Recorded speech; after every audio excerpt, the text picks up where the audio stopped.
การทำความดีต้องนักแน่นเด้กับความดีเออต้องนักแน่นที่อ่อนไหวไปตามกิเลสคนกิเลสตนกับอะไรกิเลสคนอื่นกับอะไรกิเลสคนอื่นกับกิเลสตนนั่นแหละนะนั่นแหละมีอย่างที่เฮาสามารถสร้างเป็นประโยชน์ได้สร้างอย่างเดียวเหตุอย่างเดียวแล้วเฮาก็บ่หวังว่าเฮาสิเอาประโยชน์จากไผพร้อมนั่นแหละคือเทศมาซุมื้อนั่นแหละเทศมาตลอดการสื่อสารที่ดีที่สุดของหมู่มนุษยชาติทั้งหลายคือการให้และการให้ที่ไม่ได้มีโทษภายหน้าหรือภายหลังก็ช่างคือการให้โดยไม่หวังสิ่งใดตอบแทนเนี่ยถ้าหวังสิ่งใดตอบแทนมันจะมีแนวนี้ก็เกิดในกระทั่งความอาฆาตบาดหมางซึ่งกันและกันถ้าว่าเฮ้าหวังผลว่า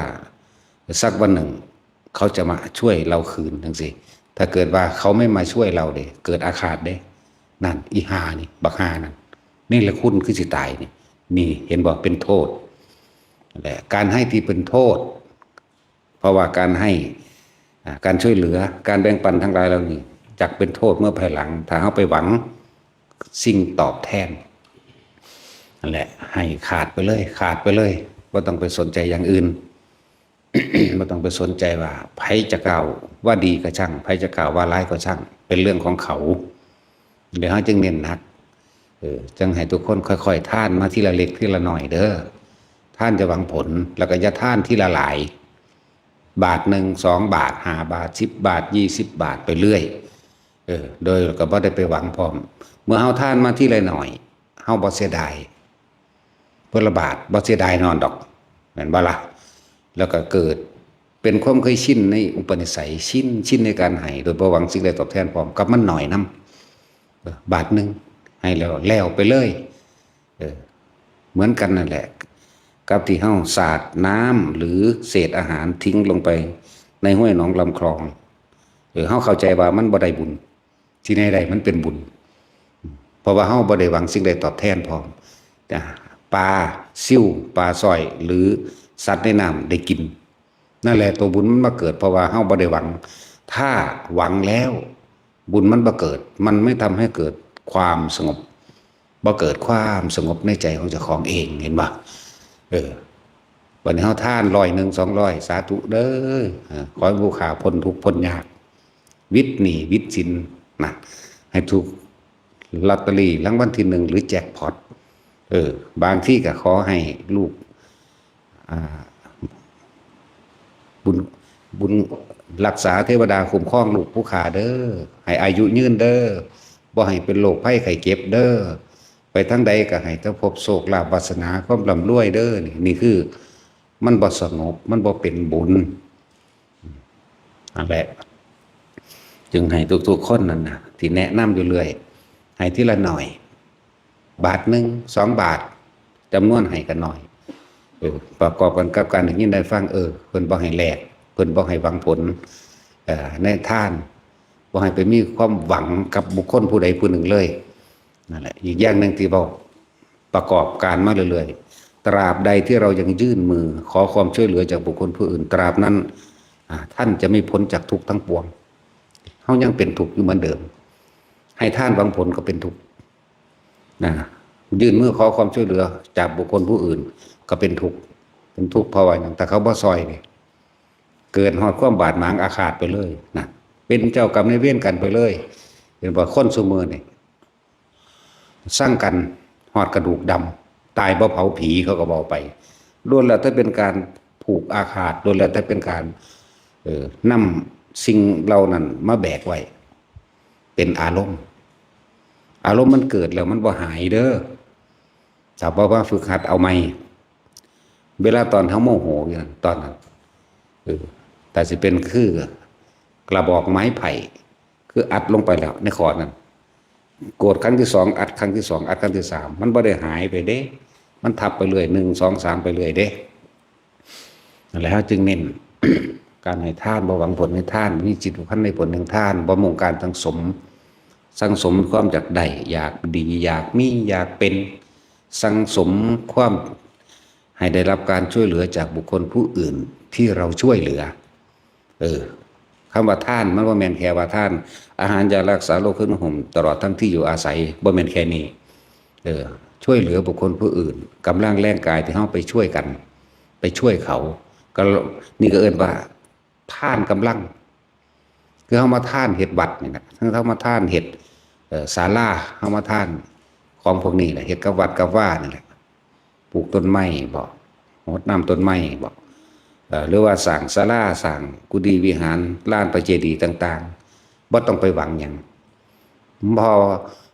มันสิไปขาดโทษหอดเทวดาอินพรหมพุ่นเด้แม่นบ่เอาคิดดีๆเด้อมันสิไปคาดหวังเอาแม้กระทั่งให้เทวดาดลบันดาลนั่นนี่ให้นั่นสาธุเด้อเทวดาเห็นบ่พระอินทร์พระพรหมเอ้ยผู้ข้าคือทุกข์คือยากแท้นี่ถ้าบ่ได้เด้มันไปอาฆาตฮอดเทวดาอินทร์พรหมไปพุ่นหลายคนเป็นอยู่เด้อบ่แม่นบ่เป็นแต่ละคนน่ะจะเป็นแนวนั้นแหละนั่นแหละเรียกว่าหวังผลในทานการช่วยเหลือบุคคลผู้อื่นก็ไปหวังว่าเขาจะกลับมาช่วยเหลือเรานี่เกิดเป็นฮอดคู่ศัตรูคู่อาฆาตกันได้พุ่นเด้ว่าธรรมดาเด้แนวมื้อนี้คิดให้มันละเอียดลึกซึ้งเด้อต้องบ่หวังหยังเลยเอาละเอียดละออที่ตัวเองเป็นมาก่อนนั่นแหละว่าเฮามีหมักนาวเขามาขอหมักนาวก็ให้เขาไปแต่ว่ามื้อนึงเขาไปขอตะไคร้เขาทั้งที่เฮาเห็นอยู่นี่โอ้ยเขาแพงไปขายอยู่ตัวศูนย์เลยเด้คนเนาะแม่นว่าล่ะทั้งที่มันบักหลายก่อนเอา5-6กอขอจัก2หัว3หัวนี่แหมมื้อนี้มื้อวานได้เอาหมักนาวให้เขามื้อนี้โอ้ตะไคร้เฮามันอยู่หน้ามันไกลโพดนั่นน่ะไปขออีนั่นเมื่อวานมันยังมาขอหมักนาวเฮาดอกนั่นเห็นบ่ล่ะโอ้ยบ่ได้ดอกกันลูกข่อยว่าจะเอาไว้ขายอยู่ศูนย์กันเลยนั่นแหละบ่ว่าการให้ทานบ่ว่าการช่วยเหลือคาดว่าท่านมันแม่นท่านน้อยๆแค่ว่า4อย่างโดยอาหารจะรักษาโรคเครื่องห่มที่อยู่อาศัยท่านกำลังแรงกายของตัวของเองในการเข้าไปช่วยเหลือบุคคลผู้อื่นนี่ก็เอิ้นท่านเห็นบ่เพราะนั้นทานแม้กระทั่งการแนะนำอาชีพเห็นเขาเปิดรับสมัครงานอยู่นั่นไปลองเบิ่งติล่ะคือว่าสู่อันจบม.6 จบปริญญาอยู่เขาเลยไปเบิ่งได้ติดไปอ้างได้บ่นี่โอ้ยถ้ากูบ่บอกก็บ่ได้ดอกไปเด้นี่ละเอิ้นว่าหวังเห็นบ่มันบ่แม่นแค่นี้เด้ความละเอียดอ่อนเพราะซั่นเพิ่นสิเอาท่านขึ้นก่อนบ่อีหยังก็ตามในขนาดการสั่งสมบารมีของพระพุทธเจ้าเพิ่นสำเร็จมโนปณิธาน6สำเร็จเรียบร้อยแล้วว่าการเกิดเป็นมนุษย์กันหรือเป็นนักบวชการพบพระพุทธเจ้าเห็นบ่นี่พร้อมที่จะบรรลุอรหันต์ในขณะนั้นจำนี่สมบูรณ์โดยเพศเห็นบ่ทุกอย่างสมบูรณ์โดยเพศพร้อมทั้งได้ฟังธรรมต่อหน้าพระเจ้ามีผู้เจ้าเป็นท่านและอริยสาวก 200,000 องค์เพิ่นว่าสิ่งใดหนอที่จะทำให้เราสำเร็จโพธิญาณได้ระลึกไป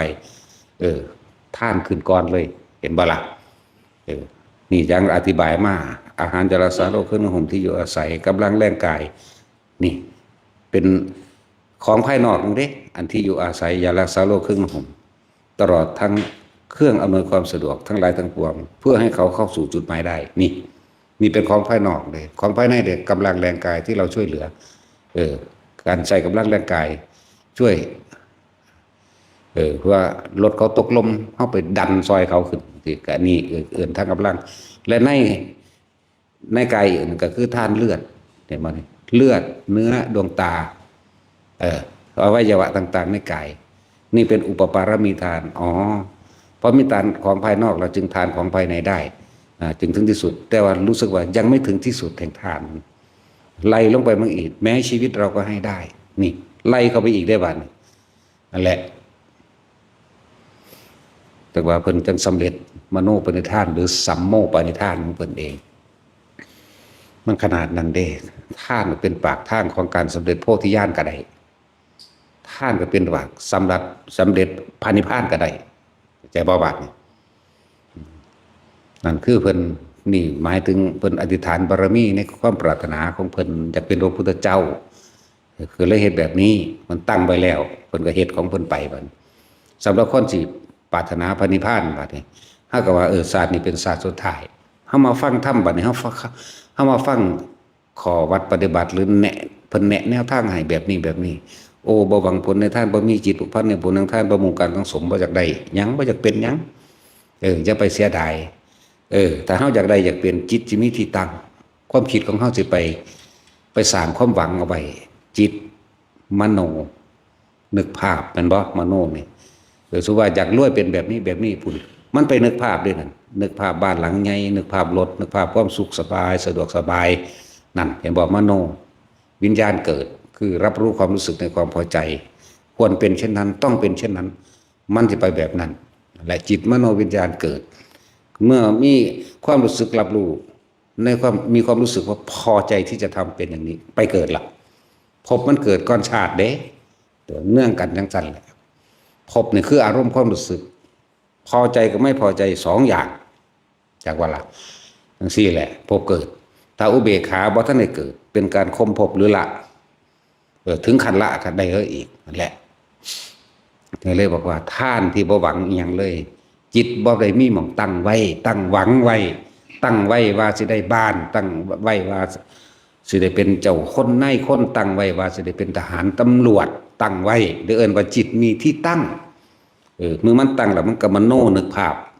มันก็เกิดความพึงพอใจเกิดแม่นบ่ล่ะทีนี้ท่านนี่บ่มีจิตไม่มีที่ตั้งแห่งทานไม่หวังบ่ปรารถนาความใดดีมีเป็นอย่างบ่มีท่านขาดแล้วตัวซอยยกสู้กำลังเพื่อให้จิตมีกำลังหรือให้ทางในการปฏิบัติเพื่อให้ถึงพระนิพพานในเร็วก็สิมีผู้ซอยเพราะมีการอุทิศผลทานบุญกุศลกรรมดีใจบ่บาดนี่มีการอุทิศผลทานบุญกุศลกรรมดีท่านนี่เฮาบ่หวังอยู่แล้วใจบ่นี่แต่ว่ามันบ่มีตัณหามันบ่มีอย่างเหนียวมันบ่เอาไปแลกมันบ่มีเครื่องหลังเครื่องเหนียวแล้วเห็นบ่นี่บัดนี้สมมุติท่านให้หยังก็สร้างได้ทั้งนั้นท่านในสัตว์เดรัจฉานก็ได้ท่านในคนบ่มีศีลก็ตามมีศีลก็ตามสงสารหรืออรหันต์ก็ตามท่านหยังก็ตามเนี่ยขอผลทานบุญกุศลกรรมดีที่ข้าพเจ้ากระทำทั้งหมดนี้จงถึงแด่สรรพสัตว์ทั้งหลายไม่มีที่สุดไม่มีประมาณทุกหมู่เราบรรดานี้พ่อจบอยู่หม้องนี้เพราะปฏิทานหรือว่าอธิษฐานบารมีเฮาตั้งไว้แล้วนิพพานศาสตร์นี้จากบ่ล่ะจิตจึงไม่มีที่ตั้งไม่ไปหวังสร้างภาพบ่ไปสร้างภาพบ้านบ่ไปสร้างภาพวิมานต่างๆบ่ว่าสิเป็นมนุษย์สมบัติอันเกิดว่าเป็นเศรษฐีมหาเศรษฐีเป็นคนที่สมบูรณ์มุ่นพร้อมทุกอย่างมันบ่หวังหรือว่าทิพยสมบัติอันเป็นวิมานต่างๆของเทวดาอินทร์พรหมทั้งหลายจังสิมันบ่หวังมันเลยขาดจิตจึงไม่มีที่ตั้งมันว่างๆจากว่าล่ะมันเป็นอุเบกขานั่นเองเมื่อการให้ทานลักษณะนี้เรื่อยเลยคนผู้นั้นก่อนที่สิตายอันนี้บ่เบื้องต้นเบื้องต่ำซื่อเด้บ่คิดหยังจากบ่แต่ว่ามันมีโมหะอันหนึ่งคลุมจิตอยู่เพียงแต่ว่าบ่เดินปัญญาซื่อแต่ถึงกระนั้นเขาก็เข้าสู่พรหมกายิกาเป็นเบื้องต้นผมต้องว่างจิตเป็นกลางแม่นบ่ต้องมีความเป็นอุเบกขาเด้แม้จะเป็นโมหะคุมจิตชนิดหนึ่งก็ช่างแต่ว่าเขาสามารถกูบ่หวังหยังกูหวังพ้นทุกข์อย่างเดียวเข้าใจบ่ล่ะมันมีตัวยึดอยู่ตัวหนึ่งอันเรียกว่ามีโมหะคลุมจิตแต่เป็นโมหะทางกุศลจากบ่นี้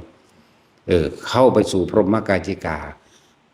สิ้นยศสิ้นฤทธิ์สิ้นอายุแห่งพรหมกายิกาเข้าสู่อนาคามีเลยได้บัดนี้จากบาลบาทนั่นแหละขามคันเลยได้นี่จากพรหมสั้นแรกปึดปุดไปสั้นที่12ไปล่ะหรือ13หรือ14ไปล่ะเห็นบ่นี่จังสั้นแล้วข้ามไปเลยนี่จาก1ไปหา12ไปเลย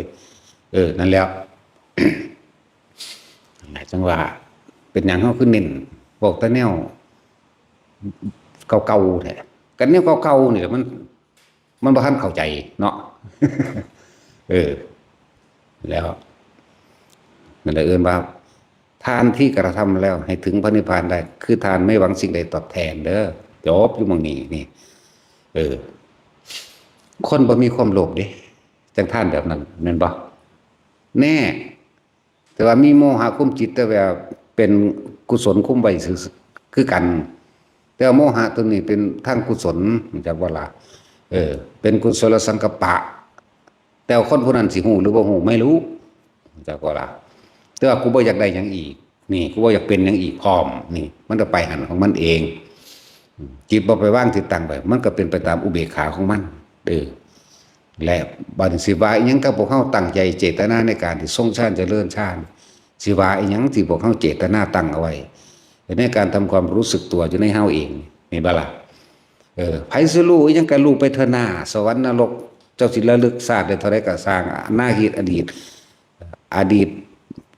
ปุเพนิวาสานุสติญาณหรืออนาคตสังสญาณหรือเจ้าสิปรจิตตะรู้จักวิชาคนอื่นเพียงได้กระช่างเถอะถ้าเจ้ายังบ่รู้สึกตัวนี่บ่มีทางเข้าใจบ่นี่สำคัญนะรู้สึกตัวนี่ละพบละศาสตร์เลยที่เดียวเลยน่วงอยู่กลางหน้าผากพวกเจ้านั่นแหละดูมั่งนี่โลดการท่านก็เข้าใจแล้วนี่แม่นบ่คนบ่มีความโลภในท่านสิบ่อยากได้หยังถูกบ่ดอกหูโทษให้การเบียดเบียนแล้วนี่ถ้าบ่โลภแล้วมันบ่ไปลักไปปล้นไปกี้ไปขาไปรังแกข่มเหงผู้ใดขี้เหล้าเมายาทั้งใดดอกแม่นบ่นั่นแหละศีลก็ขึ้นมีมาในตัวเองและเครื่องประกอบเข้ามาที่บอกว่าทรงฌานเด้อทรงฌานเด้อศีลสมาธิปัญญามรรคมีองค์8หรือบารมี10ร่วมหม่องเดียวเลยเด้ร่วมอยู่นี่จากบ่นี้อาศัยลมหายใจเป็นทางเดินนั่นแหละจังว่าสำคัญมากๆเป็นเรื่องใหญ่เป็นเรื่องที่ต้องทำให้รู้เป็นเรื่องที่เฮาต้องทำให้แจ้งเป็นเรื่องที่เฮาต้องทำความมั่นใจในตนเองพร้อมเด้ฐานที่ตั้งแห่งจิตนี่เป็นเรื่องสำคัญมากๆสติปัฏฐานนี่แหมแปลว่าฐานที่ตั้งแห่งจิตนั่นแหละเอาสตินี่ไปตั้งไว้ใสอยู่ในกายอยู่ในเวทนาอยู่ในจิตอยู่ในธรรมนี่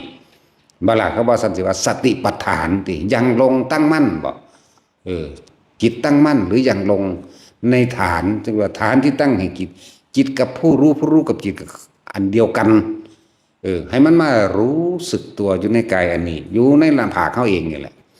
ถึงบางคนก็อาจจะจากหน้าผากนี่อุณาโลมนี่บางครั้งก็ขึ้นไปบนหัวเนิบหน้าคือเอามือเศร้าหัวนี่บางที่ก็เป็นขนลุกสู้สั้นกันเลยทีเดียวแล้วก็เย็นอ่อนลงเหมือนกับลมหัวกุดหน่อยๆบางที่บางคนก็เลยหมุนเข้าไปจอม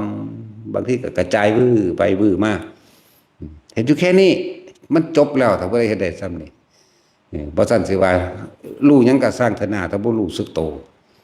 บัดนี้รู้ซ่อนรู้ในความรู้สึกโตไปอีกถ้าสิว่าดีบ่ก็ยิ่งดีถ้ารู้จักคำว่าก็รู้จักคำว่าบ่นำเข้ามาคิดบ่แม่นไปหลงคิดกับสิ่งที่รู้ที่เห็นเด้บาดนี้เข้าใจบ่รู้สึกโตอยู่ปุ่นเห็นภูมิเทวดาลุกขเทวดาจังสิก็เห็นแต่เห็นทั้งที่รู้สึกตัวนี่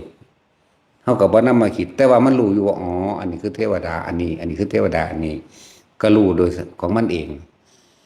แต่ว่าบ่ปล่อยความรู้สึกนี่ออกเข้าใจบ่นี่นั่นแล้วเราก็เคยเป็นมาพอแห้งแล้วอันประเภทว่าหวยของเฮามันเสี้ยววินาทีนึงเด้ซ้ำเฮาสิไปนี่ฝึกมาพอแห้งแล้วเด้นั่งปั๊บลงไปละพุ่นไปหาหยอกผู้สาวนางฟ้านางสวรรค์มันมีแต่อีงามๆเป็นตะจับกระดอเนาะจับนมจับดากเขาเฮ็ดเบิดนั่นแล้วธรรมดาบ่จังซั่นเด้มวนไปทั้งหน้าเลยเด้แล้วก็เป็นน่านพร้อมเด้อเป็นหน่อยๆเป็นหลายปีอยู่ได้เด้อจังซั่นบ่ได้เว้าได้ซ้ำสั่นๆไปเล่นน้ำนางนาคมื้อนึงไปแล้วมันแปลงเป็นคนมันแปลงได้เว้ยมันก็งามตัวจังซั่นแล้วจับล่ะจับก้นจับดากเขาล่ะมีเบิดแหละเฮ็ดไปนั่นมันบ่ได้รู้สึกตัวเองเด้นั่นเข้าใจว่าเจ้าของรู้เด้บัดเข้าใจว่าเจ้าของฮู้จักมันเห็นนี่เด้นั่นแหละนั่นแหละครับอันนี้เอิ้นว่ามันหลงมันบ่แม่นรู้แล้วอันนี้หลงไปแล้วศัพท์นึงที่เพิ่นว่าส่งจิตออกนอกอันว่านั่นไปทำความรู้สึกพอใจแต่กลับไปแนวจังซั่นล่ะแปลงซั่นอีหลีเด้เป็นน่านบ่ได้เป็นน้อยๆแหละจังว่าถ้าบ่มีอันพ่อแม่ครูอาจารย์มาตีให้นี่มันรู้เรื่องอีหยังอีหลีเด้ ผู้ใดสิแต่ว่าบ่เคยเถียงเรื่องผู้ใดเทศเด้ใครเทศมาได้ก็สร้างนิ่งฟังกูรู้เบิดนั่นแหละกูเห็นมาก่อนกูฮู้จักเบิดนี่เห็นบ่นี่มันเป็นธรรมดาเด้ไผสิเทศไปได้ก็สร้างแต่เพิ่นเว้าเรื่องนิมิตอย่างนั้นเรื่องนี้ก็ยิ้มย่องในหัวใจเจ้าของภาษาสนิกูเห็นคนนั้นไปเด้นั่นแล้วมันบ่ได้รู้สึกโตเด้นั่นน่ะนี่หลงเต็มที่แบบจมเกินกายลอยไปเลยแต่ว่าเขาเอากลางโลกเป็นกลางใจแห่งความหลงบ่มันทะลุเลยจากว่ามันทะลุหลงนั่นแหละเขาบอกว่าสวรรค์สิก็เห็นนรกจังสิท่องเที่ยวไปโอ้ยเป็นบ่แม่นหน่อยๆเด้ยินแต่หลวงตาเทศ25หลุมซั่นบ่แม่นว่ะมันหลายกว่านั้นนะอันนั้นก็เป็นความรู้เพิ่นเนาะคือว่าแล้วมันคนบาปเฮาเลยเห็นหลายกว่า540หยังพุ่นละมาที่แรกก็เห็น27เอามันบ่แม่นมันหลายกว่า25คือเพิ่นว่าเอาไปเอามาที่ไหนได้เท่าใดล่ะ400กว่าอันเจ้าของตกอยากบ่บอกง่ายๆอันเจ้าของลงคนบาปก็เป็นซั่นตัวอันเจ้าของลงเด้แน่นี่แค่เว้าให้ฟังเลยว่ามันก็เป็นความรู้ของเพิ่นแต่ของเพิ่นของเฮากับเฮาเลยว่าบ่ได้ไปยืนยันตัดสินว่าไผผิดไผถูกนั่นบ่ล่ะทำแล้วนั่นคือความรู้ที่ออกนอกโตที่บอกมานี่ป่านนี้จังว่าถูกแส่หลวงปู่มั่นเด้ครับบ่ค่อยได้เห็นเพิ่นดอกเด้ออันพวกใดบ้านเข้าไปคุยกับหลวงปู่มั่นจังซั่นจังซี่เนาะกูจักหัวบ่แม่นเสี่ยวพ่อสิอันไปหาติดต่อกันได้จะไปหายามใดก็ได้บ่แม่นยิ่งประเภทว่าอันคุยกับสมเด็จองค์ปฐมนั่นว่าถ้าพระพุทธโคดมก็บ่เว้าเรื่ององค์ปฐมแม่นบ่ล่ะมันเป็นกุศโลบายของหลวงพ่อฤาษีซื่อย่านสำนั้นมันก็สิไปถึงโดนสิเว้าหรอกแม่นบ่ล่ะนอกจากพระพุทธเจ้าเท่านั้นจังเสมอกันได้นั่นแหละหังบ่ยืนยันได้ว่าฟังแล้วก็ยังว่าวัฏฏะสงสารนี่หาต้นบ่ได้หาปลายบ่มีจักผู้ใดสิเป็นปฐมหรือบ่ปฐมมันไกลขนาดนั้นเด้เบิดเม็ดดินจะมานับเป็นอสงไขยมันก็ยังบ่ทันได้สามารถสิไปได้เด้นั่นน่ะแม่นบ่ล่ะผู้ใดสิไปนำเม็ดดินในโลกนี้ได้เนาะสั่นแล้วจะไปนับอสงไขยมันก็นับบ่ได้แล้วทั้งได้สิไปเห็นทั้งสิไปถึงนอกจากพระพุทธเจ้าแต่ว่าพระพุทธเจ้าก็ยังสังสารวัฏอันนี้สิ่งยังที่ไกลที่สุดอดีตแม่นบ่ล่ะอดีตได้ไกลที่สุดคือสิไปหาต้นมันก็หาบ่ได้แม่จังซั่นแล้วเพิ่นเลยเลิกหาเพิ่นก็เลยไปจับจุดเอาแต่ว่าเฮาเริ่มปรารถนาแต่ยามใดนอสมัยตะกี้เฮาเป็นนางสุทธิดาวิสุทธิดาเป็นน้องพุทธเจ้าองค์นั้นพระปุรณทีปังกะโลปุรณทีปังกรเริ่มต้นปรารถนาเฮาเป็นหญิงนึกอยู่ในใจเฮ็ดจังซั่นมาเท่าใด10กว่าอสงไขยพุ่นละมาออกป่าอีกเท่าใด6หรือ7อสงไขยก็ว่าไปนั่นแล้วได้รับพุทธธรรมนาอีก4รวมแล้วเป็น40แต่40นี่ก็เอาเถอะหน้าเนาะ40เดี๋ยวเอาเถอะหน้าสิฮอดอยู่บ่เดี๋ยวนี้ขนาดเว้าเรื่องอันผู้เพิ่นมีอภิญญาใหญ่มี4องค์เท่านั้นแหละ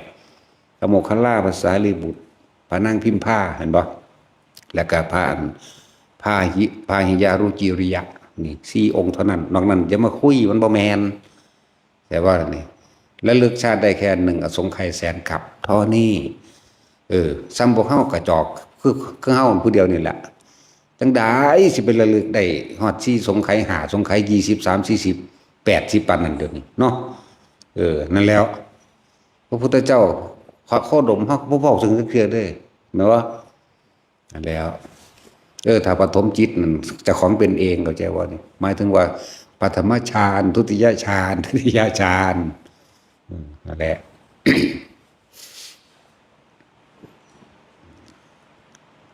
หรือว่าเรื่องเฮาระลึกเบิ่งซื่อๆบ่มีผู้ใดเฮ็ดได้ดอกเนาะบ่ค่อยๆเขาสิด่าซิมเอาบ่มีไผเฮ็ดได้ นี่แต่จังว่าบ่อยากให้ไปหลงไปงมไปง่ายกับสิ่งที่ไปหูไปเห็น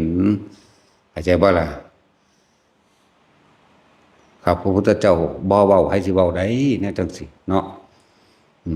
พระพุทธเจ้าย่อมเสมอด้วยพระพุทธเจ้าเด้บ่มีผู้ใดเสมอเหมือนแน่ถ้าวกจังได๋สิไปเว้าได้ฮอดพุ่นหลายก็ดอกคือเฮานี่หังบ่ได้เทียบหยังแล้วซั่นแหละเราต้องที่เน้นย้ำนี่ให้ทุกคนอยู่ในปัจจุบันบ่ให้เป็นหลงไหลกับอันรู้ว่าองค์นั่นคืออันนั้นองค์นี้คืออันนี้คือหยังกระสร้างแต่จะรู้เราไปเกิดมาก็คือเก่านั่นแหละคือถูกเจ้าสิรู้มากถึงได้กระสร้างเจ้าสิเก่งถึงได้กระสร้างถ้าแค่รู้เราไปเกิดใหม่แม่นบ่แน่มันสิไปสะอ่อนอีหยังแนวจังซั่นจึงบอกว่ารู้อะไรก็ช่างเถอะไม่สู้รู้สึกตัวเอาแค่นี้มันอยู่ในปัจจุบันได้รู้สึกตัวถ้ายังมีความรู้สึกนิ่มนวลอยู่นี่คือบนหัวกระสร้างกลางหน้าผากก็ตามนี่คือปัจจุบันแล้วนี่คือสติแล้วใจว่าล่ะนี่คือสมาธิแล้วนี่คือความรู้สึกตัวแล้วนี่คือจิตหนึ่งแล้วทำความรู้สึกอยู่อันเดียวนี่แหละถ้าตัวนี้หายไปล่ะอดีตไปแม่นบ่เอาคนเฮาคิดถึงอดีตก่อนจังปรุงไปอนาคตว่าอยากให้เป็นซื่อเด้บ่มีผู้ใดคิดถึงตัวอนาคตได้หรอกมีแต่คิดถึงอดีตเบิดนั่นแหละที่ว่าสัญญานี่มีความละเอียดละออมากเชื่อมโยงกันระหว่างสังขารเห็นบ่สัญญาสัญญาเวทนาสังขารวิญญาณนี่หมุนไปเชื่อมโยงกันเด้อคิดถึงบ้านเห็นปั๊บโหลดสัญญาบ่สั่งโอ้กูอยากเห็นหลังใหม่เด้ก็เอาตัวนี้ตัวขึ้นมาปรุงให้มันเป็นแบบนี้อยากให้มันคือหลังใดวะนี่อยากให้มันคือหลังของเศรษฐีคนนั้นแม่นบ่ล่ะวาดโดยจินตนาการเอาเองวาดยากวาดบ่ได้มีแต่เอาบ้านหลังนั้นเอาเฮือนเจ้าของไปเทียบกับเฮือนหลังนั้นอยากเฮ็ดแบบนั้นอยากเป็นแบบนั้นแม่นว่าซั่นบ่คือพระพุทธเจ้าพระพุทธเจ้ามีพยานอย่างทราบรู้เห็นบ่ที่ว่าปลาสิแลนกินดาวแต่เพิ่นสิไปว่าต่อไปสิมีแอร์ฟรานซ์นะสิมีจรวดนะไผสิรู้นำเอาเพิ่นรู้ได้บาดนี่แม่นบ่ล่ะเพิ่นก็เลยว่าเอาเครื่องบินก็คือปลาคอนี่เนาะคือปลาช่อนเด้ซั่นแม่นบ่ล่ะดาวทั่วไปสิฮู้ได้บ่ซ้ำเพิ่นบัดแน่นั่นแหละ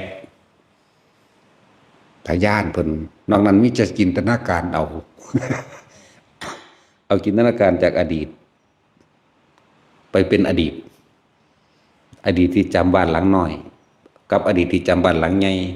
อยากสร้างบ้านแล้วเฮือนกูคือหลังน้อยแท้ถ้ากูได้คือเฮือนหลังนั้นคือสิดีเนาะเลื่อนอดีตอนาคตเอาอดีตไปใส่อดีตจำจากหลังนั้นมาใส่หลังนั้นนั่นแหละจึงบอกว่าสัญญามันเป็นของละเอียดอยู่เด้อเฮ็ดจังใดเฮาสิดับสัญญาได้ก็เว้าซุมื้อเด้ล่ะดับสัญญาหูดังเนาะนี่ทางมันแล้วแค่นี้นึงจึงบอกว่าการปฏิบัติธรรมมันบ่แม่นเรื่องยากเรื่องลึกลับขอให้ทำความเข้าใจว่างจิตเป็นเข้าใจว่างจิตเป็นส่วนมากมันจะออกไปพุ่นแล้วเห็นนั่นเห็นนี่นั่นแหละเป็นหยังเขาก็บ่ค่อยเว้าหังเว้าอยู่บ่ค่อยได้เท่าใดเว้าหรอกบ่แม่นค่อยเว้าอยากว่าเพราะมันหลายโพดมันจะไปเห็นน้ำอยากว่าล่ะถ้าเว้าไปแล้วเมืองบางบดจังสั่นจังสี่ไปล่ะอยากไปเห็นน้ำได้บาดนี่ทำได้นอเพิ่นไปอยากไปเห็นน้ำว่าสั่นนี่ทำนี่อยากว่านี่จะได้หู้ดังนี่อยู่ไสกระสร้างตัวถ้าเจ้าของภาวนาบ่ดีบ่เป็นจิตบ่สงบบ่ลงได้มันจะไปเห็นจังไดไปหาคิดจะไปเห็นอยู่หั่นเนาะนั่งอยู่นี่มันก็เห็นตัวก็สิเห็นไปหยังเห็นแล้วยากคือหยังนี่คืออีกามันนั่นแหละเนาะมันมาแนวใดมันมาหากินเด้บ้านพวกนั้นมันก็มาหากินน้ำเฮานี่แหละจังว่าล่ะภายนอกกากากี้อยู่ภายในก็ขอแน่วีดวาดบีดวิวอยู่แน่นี่บ่เห็นดีกว่าปิดเห็นบ่ล่ะ จังซั่นตัวปิดก็บ่อยู่ว่ามันสิเป็นคือเก่าแล้วก็บ้าแน่มีแต่เข้าบ่รับลูกทราบหยังเท่านั้นเด้จักว่าล่ะแต่ธรรมดาอยู่ของมันธรรมดามันก็เห็นเป็นธรรมดาบ้ากูก็เข้าแมงแล้วเอาจังซี่ตัวจักว่าล่ะจังบ่ได้รับทราบหยังแต่เฮาสิไปแก้ปัญหาหลายอย่างให้กับสัตว์โลกทั้งเบิดแก้บ่ได้เขาต้องแก้ตัวเขาเองนั่นแหละจื้อไว้แต่ละคนเฮาต้องแก้เฮาตัวเฮาเองเฮาต้องสอนตัวเฮาเองเฮาต้องรู้ด้วยตัวเฮาเองเฮาไปรู้ผู้อื่นรู้แค่สัญญานึงเด้จึงบอกว่าบ่มีผู้ใดเฮ็ดหยังให้ไผได้ต้องรู้จักตัวเองบ่มีสอนผู้ใดได้ดีเท่ากับตัวเองสอนตัวเองเด้เวลาเฮาไปจับก้อนไฟเนี่ยเฮาเอาความร้อนไปให้ผู้อื่นได้อยู่บ่ก็บ่ได้เจ้าของรู้เอาเองเนาะก็ฮ้อนเอาเองก็จะไปจับเอาเองก็จังซั่นแหละจึงเน้นย้ำแต่ละคนเริ่มตะท่านก็บ่ให้หวังผลคนมันบ่อยากได้แล้วมันบ่มีความโลภแล้วมันก็บ่เบียดเบียนสัตว์อื่นเองดอกเป็นบ่ซั่นการสั่นตัวมันก็ไปทำลายผู้ใดให้เสียชีวิตทรัพย์สินตลอดทั้งคนสัตว์มนุษย์และอมนุษย์พร้อมเดี๋ยวคนจะบ่เข้าใจตลอดทั้งคนและสัตว์ก็จะเข้าใจว่าเจ้าของนี่เป็นผู้ประเสริฐกว่าสัตว์คือกันนั่นแหละนี่จักว่าล่ะบ่ให้เบียดเบียนสัตว์เดรัจฉานที่เฮาเห็นอันได้เว้าไม่อีกบัดนี้เพื่อเกิดความเข้าใจมนุษย์และอมนุษย์เทวดาก็แม่นเปรตก็แม่นสัตว์นรกก็แม่นนั่นแล้วเนื้ออมนุษย์สั่น มันมีประโยชน์ทั้งมนุษย์และอมนุษย์บ่ไปเบียดเบียนมนุษย์และอมนุษย์อีกเอามันธรรมดาเด้ทั้งคนก็ไปเรียนนั่นเรียนนี่เพื่อสิบังคับไปเอาน้ำมันพายน้ำมันผีน้ำมันหงส์ยังของเขาละไร้สาระทั้งนั้นผู้ใดตายปุ๊บมันก็ไปจุติปุ๊บโลดทั้งใดมันไปอยู่ในหันเป็นเรื่องเหลวไหลไร้สาระคือจะว่าล่ะไสยศาสตร์เป็นเรื่องของคนปัญญาอ่อนอยู่แล้วเนาะไสยศาสตร์เป็นเรื่องของคนปัญญาอ่อนเด้แต่ที่พูดถึงไสยศาสตร์ถ้ามันมีจริงๆเขาบ่สร้างอาวุธเด้บ่ได้ลงทุนสร้างจรวดบ่ได้ลงทุนสร้างยานอวกาศสร้างลูกปืนสร้างนิวเคลียร์เด้แม่นว่าล่ะบ่ได้สร้างมาหยังกูไปหาจ้างคนที่มันไสยศาสตร์เป็นตัว จังซั่นล่ะบาดนี้เป็นของคนปัญญาอ่อนบ่ล่ะบาดก็เป็นตัวเป็นจังซี่บ่เป็นพวกเสน่ห์ยาแฝดพวกอิหยังเมตตามหานิยมจังได๋สิไปหาข่มเหงเอาของคนอื่นเนาะมหานิยมคือคนให้ทานโดยบ่หวังสิ่งใดตอบแทนนั่นล่ะมหานิยมแน่บัดนี้มึงขอหยังก็ได้กูก็ไปขอเอาตัวนิยมหยังนิยมมาขอ จังซั่นซะเนาะจะเฮ็ดให้คนฮักก็เฮ็ดเพื่อเขาให้เขาได้ผลประโยชน์เขาก็ฮักนั่นตัวก็เท่านั้นตัวเลิศมหานิยมอันนี้เด้อศักดิ์สาริกาลื่นท่องเว้ายังขึ้นคนรักคนหลงซั่นแน่เบิ่งรูปไปหาคมเหงเอามันบ่แม่นเรื่องจริงเด้อไผก็ดีแต่มันจริงเฮาก็ตายแต่โดนนั่นแหละเพราะว่าเขากุมเฮ็ดอยู่ บ่แม่นเรื่องจริงถ้าจะศาสตร์เอานั่นกูบ่อยากมีความผิดกูบ่อยากไปกูเฮ็ดธนูฝ่าฟ้าก็บ่แม่นความจริงอีกนั่นแหละบ่แม่นเสกหนังเข้าท้องเนาะจังซี่ก็บ่แม่นอีกเขาก็เฮ็ดเฮาตายแล้วปานนี้คนสั่งเฮาก็บ่อึดแม่นบ่ล่ะเมื่อตอนมีอีหลีเฮาก็มีคือกันเฮาก็เฮ็ดเขาตายคือกันตัวเนาะแม่นบ่ซั่นบ่หาเงินมาแล้วก็สิไปเอาใส่อีลอนมัสก์พุ่นแล้วว่าเรารวยกว่าหมู่ในโลกเนาะขอได้จักแสนล้านดอลลาร์จังซี่แน่เอาซำนี้แหละพอจะเอาไปสร้างทุนใหม่แน่อันสิมาเอาหยังแต่ละคน หาขูดจิโปมไต่ไม่กินนู่นกินอยู่ก็สิมาใส่เอาหยังแต่ว่าผู้ยิ่งจังซี่เวียงอีใดก็มีแต่อีแหล่ๆนั่นแหละเอาตอดกินปนกบหน้าเข้าฟ้าเบิด เห็นว่าทาจินเท่าไหร่กินปนกบยำขาปูใส่ตะมะฮุงขวาบอยู่เป็นตาเอาอยู่บ่ตาใส่อยู่บ่ตัวแนวหั่นแหละมกหวก โอ้ยก็ไปหาเอาพวกเขากินน้ำในแก้วเผ็ดพุ่นเลยเว้ยบ่ว่าแต่ทองคำแล้วเนาะนั่นแหละมันบ่มีมันบ่แม่นดอกเด้อค พากันคุยหาห้างนกมากกับว่าเครือเขาหลง เออ เขาหลงก็สั่นมันบ่แม่นเด้เจ้าของหันหลงเขาไปหาแนวไปใส่ผู้อื่นทั้งสันทั้งสี่นั่นบ่เขาหลงเจ้าของกำลังหลงเขาเด้อไปหาเฮ็ดเอาผู้นั้นผู้นี้เนาะเอออุ้ยหาเงินได้หลายไปซื้อเอารถไปหยังคนซุมื้อนั้นมักแนวนั้นแหมเนาะเออมึงสิงามมันได้กับทางเอาอีนี่กูให้เพชรมึงเท่าโตกับทองพร้อมเบิ่งดูมันจะเอาอยู่บ่บาดเนาะเอาเพชรเท่าโตเลยแหมใครมันหลายกว่านั้นอีกเอากูจะให้มึง1,000 ตันเด้อทองคำมึงเงินอีกเท่าใดแสนโกฏล้านนั่งสิมันก็เอาสั่นตัวมันบ่เอาพ่อแม่มันก็คุ้มเอาอยู่ไหม จังสั่นตัวสิไปหาหยังเครือหลงเขา นั่นแหละหลายอย่างที่คนมันงมง่ายนะจังสั่นน่ะ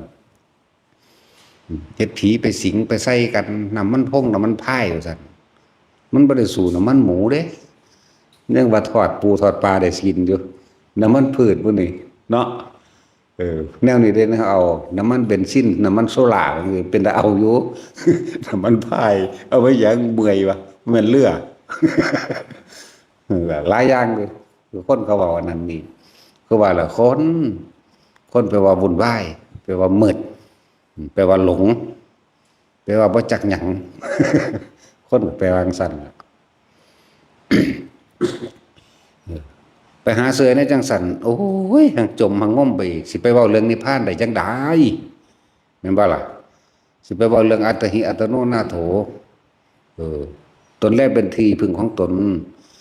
สิไปเว้าแนวจังสันได้จังได๋ของพวกนั้นยังไปหาพึ่งอย่างอื่นอยู่แม่แม่นว่าซะยังเหล็กไหลกันปืนกันหยังโอ้มันคือตายกันมันก็ยิงกันเอาเหล็กไหลนั่นแหละไปขายเดี๋ยวนี้ฆ่ากันแท่งกันก็เพราะว่าเหล็กไหลนั่นแหละเนาะสู่ปลาไหลก็ว่าได้เด้ออมเอียนเฮา ใส่ฝักใส่เสร็จแล้วเอามาออมใส่อีติกลิกว่าเนาะน้องพี่ออมผักใส่อีติกลิกเนาะมันแง่ยังมาเศร้า เสร็จแล้วหลวงพี่นี่ปนกินบ้างปนให้ผักกินเอาวะหรือจะเอาผักตำลึงตำนิ่นมาลวกกับมันตัวน้อยกับปนใส่น้ำหลายๆเอาตาเนาะ อีกติกเด็กเขาก็ออมเอาล่ะออมคือเขียดอีแอะน้ำโมบ่อยู่เว้ยแต่น้ำโมอยู่กับออมน้ำโมแล้วตัวใหญ่ขึ้นมาจักหน่อย หลายอย่างเขาจังได้สิเข้าใจคำว่านิพพานคือการหยุดคิดเนาะหยุดคิดปรุงแต่งในความอยากใดดีมีเป็นมันบ่ได้รู้จักเด้จะไปฟังธรรมเข้าใจมาแต่ตั้งใดฟังความจริงเขาว่าฟังธรรมก็เลยฟังความจริงของชีวิตจริงของแต่ละคนความจริงของความคิดมันเป็นแบบนี้ให้สัตว์เกิดแบบนี้ความจริงของการหยุดคิดแบบนี้สัตว์บ่เกิดแบบนี้มันจะไปคิดออกจังไดอันนี้ไปมีความหวังกับความหวังสิให้ผู้อื่นมาเฮ็ดให้เจ้าของพ้นทุกข์นั่นว่าล่ะพวกมีแขวมุตันนั่นแหละ ผู้ใดมีแล้วก็ไว้กันปืนกันผิดกันหยังแน่ล่ะเนาะกันขี้เข็บกันผิดงูกัดบ่เข้าฟันแทงบ่เข้าปืนยิงบ่ออกเด้แขวมุตันเขาว่าเนาะเอาคือสิได้แขวมันถ้ามันบ่ตายเนาะแม่นว่าซั่นแต่มันบ่เข้าถ้ามันบ่เข้ามันก็พาแขวมันแล้วมันหนีแต่มันก็บ่ตายแต่มันก็พาแขวแล่นหนีบ่แห้งล่ะเพื่อได้ยิงมันก็เอามันแป๊กมันยิงบ่แตกเนาะมันตื่นเสียงแป๊กมันก็แล่นหนีแต่พาแขวแล่นหนีล่ะอันนี้มันตายตัวจังได๋แขวมันเขาก็ยิงมันตายตัวจังได๋แม่นบ่ซั่นถูกดักบ่วงห่างมั่งถูกลูกสอนลูกเก่งหน้าเก๊กมั่งโอ้ยสารพัดหลายสาระนั่นแล้วคือเครือเขาหลงแหละเขาบ่หลงเขามันก็บ่หาเด้ หลงเขาบ่แม่นเขาหลงแต่เขาหลงนั่งอยู่ซื่อก็มาทั่วแม่นว่าซั่นจังซั่นแหละบ่มีดอกไร้สาระงมง่าย เขาจะไปพอใหญ่ปูปินแล้วสิไปหายิ่งคนเห็นหยังแล้วก็เอาหมอไสยศาสตร์เขาว่าเขมรเก่งแล้วก็ไปจ้างเขมรตัวเขมรเขาก็บ่ให้เขาก็เก่งเขาก็เฮ็ดเอาประเทศเลยเฮ็ดเอาโลกเลยเนาะจังซั่นแล้วมันมีก็มันมีมันจะเอาหยังไปใส่กันก็ตายเบิดตัวไป มันบ่มีบ่แม่นพร้อมยานั่นยานี่แต่ยาพิษมันคืออยู่ก็ละอย่างกันเอาไปใส่นั่นใส่นี่ให้กินก็ละแบบกันแต่ยาสั่งมันมีแต่สั่งขี้มูกนั่นล่ะสั่งแล้วสั่งเลยมันสิไปสั่งไปหันไปนี่ได้แต่ใดแต่ของบ่พามันไปเนาะจังซั่นเลยนั่นแหละพวกเฮาเป็นหลงมิจฉาทิฏฐิคือความเห็นผิดตามความเป็นจริงบ่ได้เห็นตามความเป็นจริงเห็นผิดตามความเสื่อซื่อๆเด้อเนี่ยสำคัญเด้การได้ยินได้ฟังสามารถเฮ็ดให้เฮาเรียกว่าคิดพิจารณาเปรียบเทียบกับชีวิตจริงประสบการณ์จริงของเฮาได้การได้ยินได้ฟังจึงเรียกว่าสุตตมัญญปัญญาเป็นของสำคัญ ตะกี้ก็แต่สิว่าเริ่มต้นแรกเลยถ้าพระพุทธเจ้าบ่ตรัสรู้บ่นำธรรมอันนี้ออกมาแสดงบ่อริยสัจสี่ออกมาแสดงก็พากันหลงอยู่จังซั่นแหละเวียนว่ายตายเกิดดีเร็วอยู่พอสักนี้ล่ะดีกับเทวดามนุษย์เร็วกับอบายภูมิดีเร็วก็อยู่ในมิจฉาทิฏฐิคือเก่านั่นแหละดีเร็วก็ดี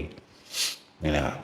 มันพระพุทธเจ้าจึงอุบัติเอาความจริงนำออกมาเปิดเผยนี่เอาความจริงมาเปิดเผยได้นั่นสัตว์ทั้งหลายกระทำกรรมแบบนี้กระทำกรรมอันตัวใหญ่คือมโนกรรมคือใจคิดนั่นเองคิดแบบนี้เป็นแบบนี้มีอารมณ์แบบนี้เกิดแบบนี้กระทำแบบนี้พูดแบบนี้ล้วนแล้วแต่เป็นผลของการกระทำเรียกว่ามโนใจคิดก่อนใจเป็นใหญ่ใจเป็นประธานก่อนกายและวาจากระทำตามหลังสำเร็จก็เกิดรูปเป็นอารมณ์แล้วพบฝังไว้แล้วเกิดแล้ววันนี้ทำให้บ่อยทำมากชินกับการทำเร็วเนี่ยมันจะไปใช้มันชินกับการทำเร็วเนาะคือชินกับพวกชินที่ไปรักนั่นแล้วมันก็จื้อทั้งนั้นทั้งนี้ไว้จื้อทางว่าสิไปรักไปปล้นไปกี้บางหันมันไปเห็นผลสำเร็จแห่งศพสมบัติสิไปปล้นเขาไปกี้เขาไปรักเขาจังซี่แหมบาดสิตายก็เป็นละบาดเรื่องมโนกรรมเกิด มันไปคิดถึงสัญญาเก่าๆที่มันฝังไว้นั่นแหละเกิดมันคตินิมิตก็เกิดตัวแต่ของไปปรุงสัญญาเก่าหรอใช่ไหมต้องละสัญญาเด้อบัดนี้มโนปรุงแต่งไปได้บัดนี้เนี่ยมันก็เลยเกิดเป็นนิมิตกรรมนิมิตคือแต่ของไปคิดเอาขึ้นมานั่นแหละสัญญากรรมที่แต่ของเฮ็ดไว้เอิ้นว่ากรรมนิมิตก็ได้จากโบราณเนี่ยกรรมนิมิต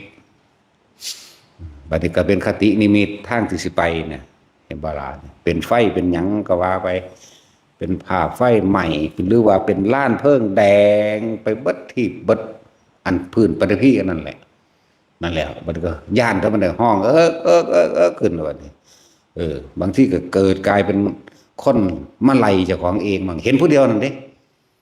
เรียกแต่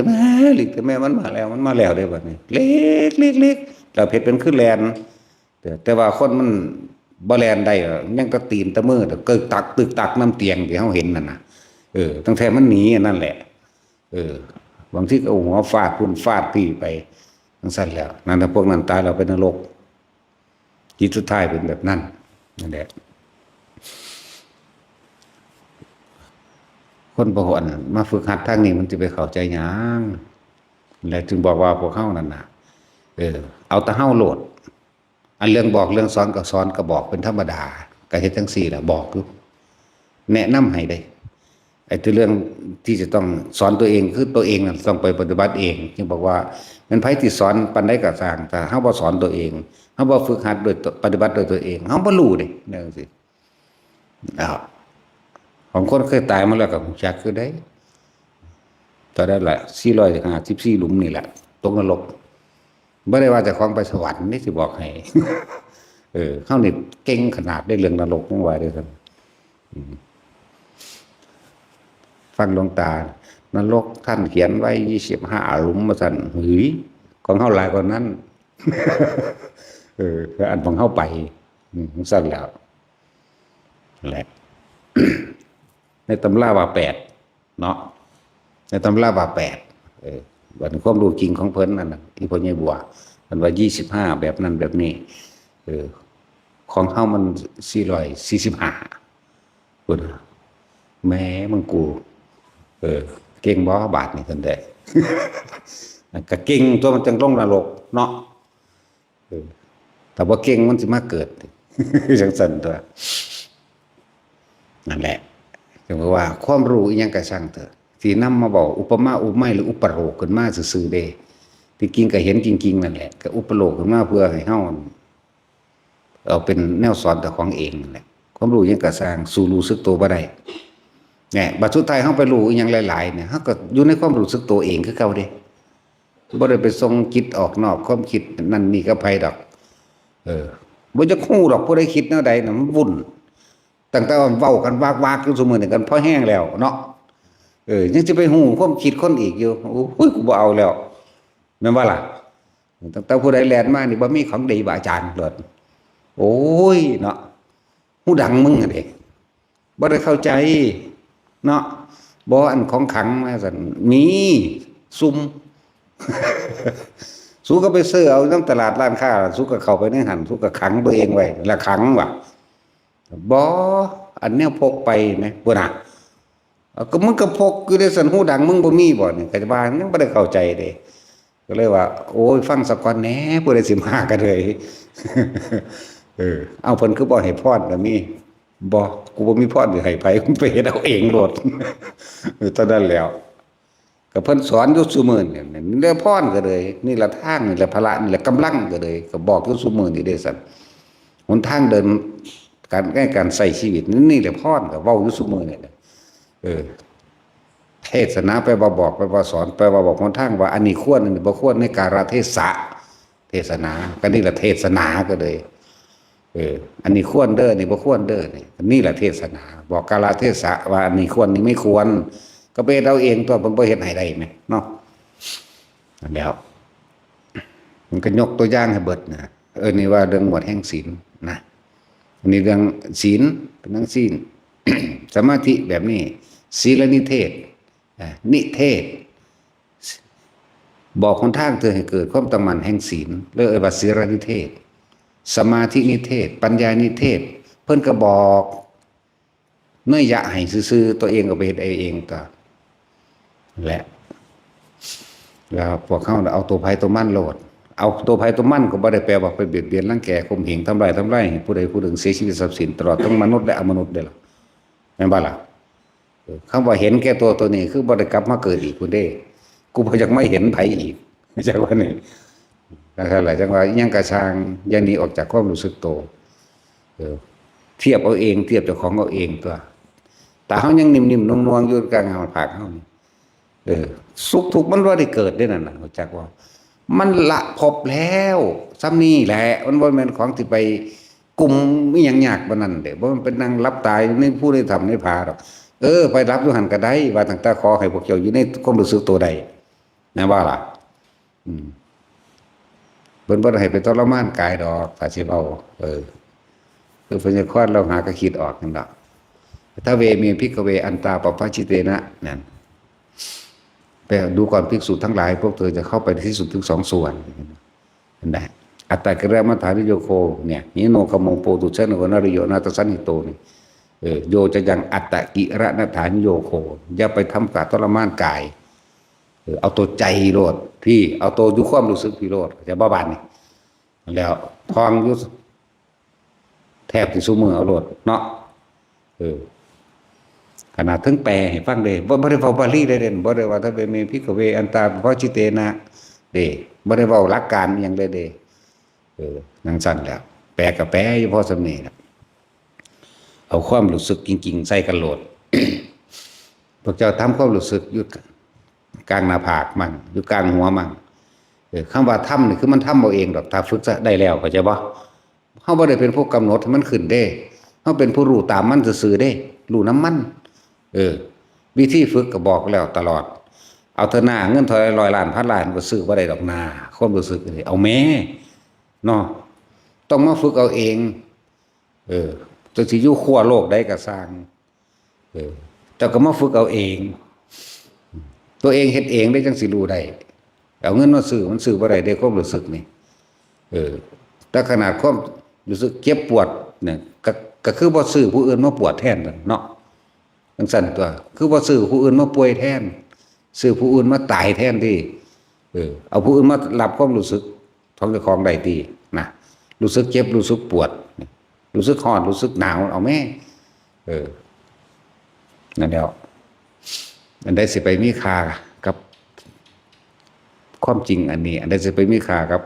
เท่ากับความรู้สึกตัวในตัวเขาเองบ่ได้ดอกเด้อจึงบอกว่าพวกเจ้าเกิดมาหาอยู่หากินไปให้ค่ากับหมกม่วงกระดันบ่ไปหวงหมกม่วงกระดันนั่นบ่ไปหวงบอกหงป่อเนาะรักษาบอกหงบ่งามขี้ทีเลยคนขี้ทีมันเป็นสัตว์แล้วมันสิปลูกยังบ่งามดอกอีหลีได้ค่อยใหญ่ค้อนมันฉีดที่น้ำมันฉีดที่ฝุ่นมันฉีดที่ปุ๋ยมันเลยหมากกันเลยบ่งามมันก็เป็นไปตามธรรมชาติของมันแบบป่องป่องป่องป่องเป็นกระดันเนาะแต่คนบ่ขี้ที่แจ้งน้ำจะปุ๋ยกุศลลงเต็มทีเลยแล้วก็เป็นคนบ่ห่วงของพวกนี้เนาะจะเอาให้ไปก็เอาให้ไปโลดเด้นั่นบ่ล่ะแต่ว่าพวกขี้ที่โอ้ยมะม่วงเกิดเองน้ำหน้ากับห่วงเขาไปเลี้ยงงัวเลี้ยงกล้วยไก่ก็บ่ได้แวดใส่เขาว่าเฮ้ยปานปลูกไว้เนี่ยผลเกิดเองซ้ำหลายอย่างเนาะนั่นแหละจังว่าพวกเจ้าหูยังกระสังสู่หูซึกตัวบ่ได้มันละภพละชาติเลยเด้แต่ออกจากนี้เอาออกจากนี้บางคนอยู่นี่บางคนอยู่กลางหัวอยู่กลางก็บ่แม่นเป็นจอมมันดอกนึบนาบอยู่หั่นแหละบางทีก็หมุนวนคือจังเฮาคือจังเอาปากเป่าอ้อมๆเป่าเป็นชุดน้อยๆอ้อมว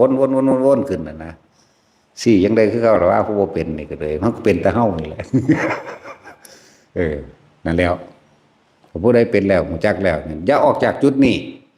ถ้าจุดนี้หายเวลาใดก็ช่างกลับเข้ามาลมหายใจก่อนปั๊บขึ้นมาปั๊บโหลดเนี่ย2จุดนี้บางคนก็ไหลลงมาสู่ความรู้สึกตัวระวังทำกลางอกกลางอกมั่งกลางท้องสะดือมั่งแต่ว่าเนื้อสะดือสักหน่อยก็บ่แม่นดอกมันเนืบหนาบอยู่ในนี่แหละจักบ่ล่ะมันเนืบหนาบอยู่ท้องน้อยนี่แหละทั้งท้องน้อยท้องใหญ่แล้วมันเนืบหนาบบางทีมันก็เนืบหนาบอยู่กลางเอิกนี่บางทีมันก็ไหลไปตามความรู้สึกในกายมันก็ไปของมันเองเขาก็มีหน้าที่ดูน้ำมันซื่อๆเด้บอกมันมาได้ดอกแต่ทำความรู้สึกโตซื่อๆรู้สึกอยู่วันไปนี่